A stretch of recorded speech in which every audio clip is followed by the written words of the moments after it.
आज की कहानी पेड़ पर फरे ही फरे। एक बार की बात है, नंदनपुर गांव में एक किसान सुरजन और उसका परिवार रहता था। किसान और उसकी पत्नी की बेटी थी जिसका नाम अलका था। सुरजन दिन भर खेतों में मेहनत से काम करता और उसकी पत्नी शारदा घर की देखभाल करती। दिन भर खेतों में काम करने के बाद जब किसान घर आता तो उसकी पत्नी उसके लिए खाना बनाकर रखती और पूरा परिवार साथ में बैठकर प्यार से खाना खाता। अरे वाह माँ, आज तो आपने मेरे मनपसंद फरे बनाए हैं। हाँ बेटी, मुझे पता है तुम्हें फरे बहुत पसंद है। लो, मन भर के खाओ, पेट भर के खाओ। अच्छा, तो बेटी से इतना प्यार और मेरा क्या भाग्यवान।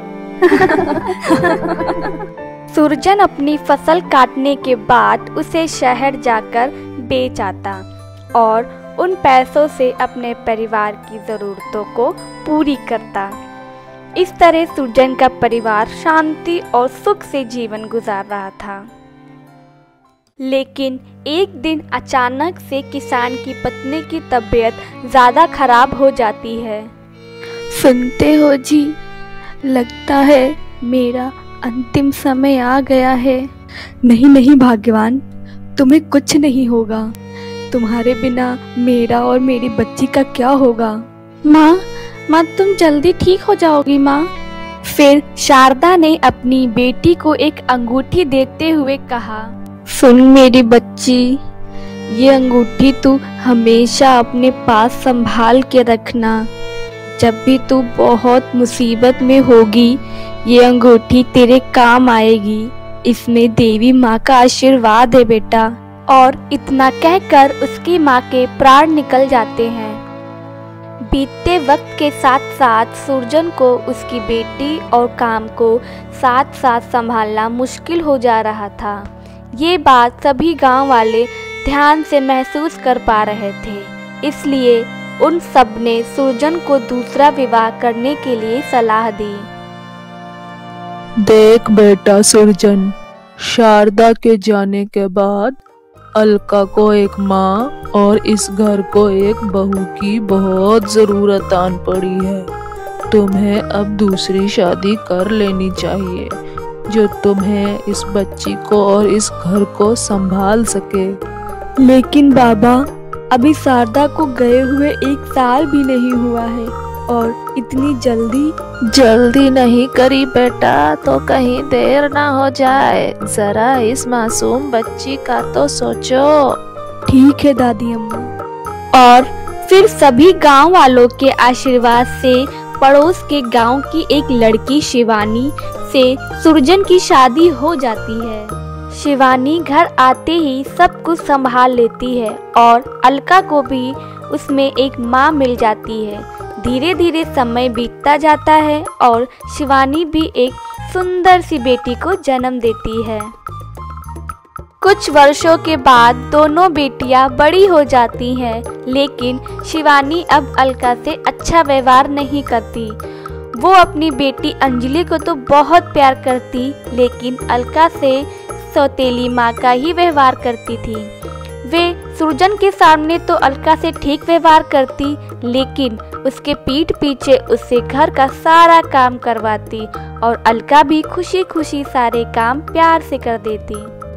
अरे भाग्यवान, आज मैं शहर जा रहा हूँ। मुझे वापस आने में 1 साल का समय लग जाएगा। मेरे जाने के बाद घर का और मेरी बेटियों का अच्छे से ख्याल रखना। हाँ ठीक है। वैसे भी जब से मैं आई हूँ सब कुछ मैंने ही संभाला हुआ है। आप चिंता ना करें, यहाँ सब ठीक होगा। पिताजी, शहर से मेरे लिए एक नई ड्रेस लेके आना पिताजी। ठीक है। और बेटी अलका, तुम्हें क्या चाहिए? कुछ नहीं पिताजी, बस आप जल्दी से वापस आ जाना। और इस तरह सुरजन शहर चला जाता है और अलका अपने पिता को उसके ओझल हो जाने तक देखती रहती है। हे ईश्वर, मेरे पिता की रक्षा करना और उन्हें सकुशल घर वापस भेज देना। सुरजन के शहर जाते ही शिवानी और उसकी बेटी अंजलि का असली रूप अलका के सामने आ जाता है। वे दोनों उसे बहुत तंग करते, उससे घर का सारा काम कराती और बाहर का भी सारा काम कराती और उसे खाने को भी बचा कुचा खाना ही देती। उसे कभी कभी तो खाना ही नहीं मिलता। माँ, मुझे छोड़ के क्यों चली गई माँ? मुझे भी अपने पास बुला लो माँ, अपने पास बुला लो।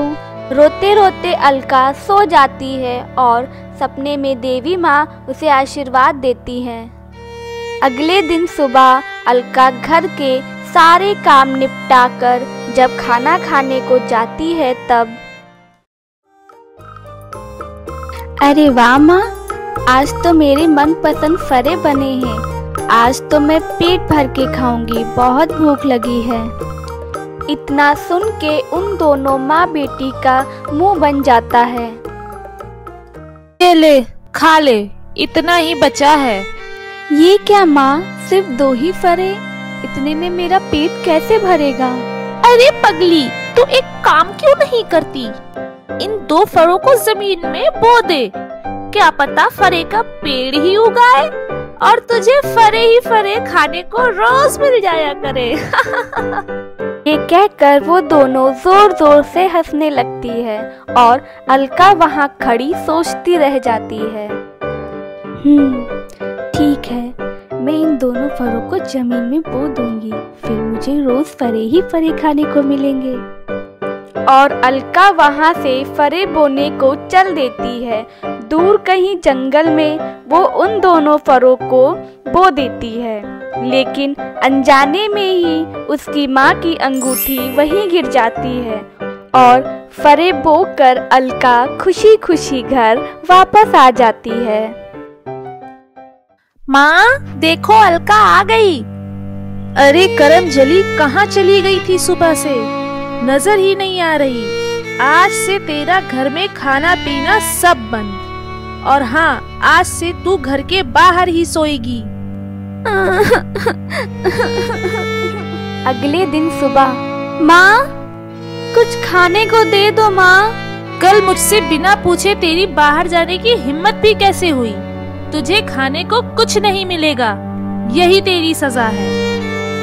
अलका रोते हुए उसी जंगल की ओर चल देती है जहाँ उसने फरे बोए थे और वहाँ पर फरे के पेड़ को देखकर हैरान हो जाती है। अरे वाह, फरे का पेड़, पेड़ पर फरे ही फरे। मैं ये फरे पेट भर के खाऊंगी।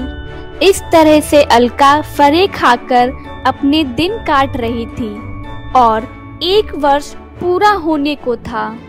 माँ, ये अलका बिना कुछ खाए इतने दिन तक कैसे ठीक ठाक रह रही है और खुश भी है?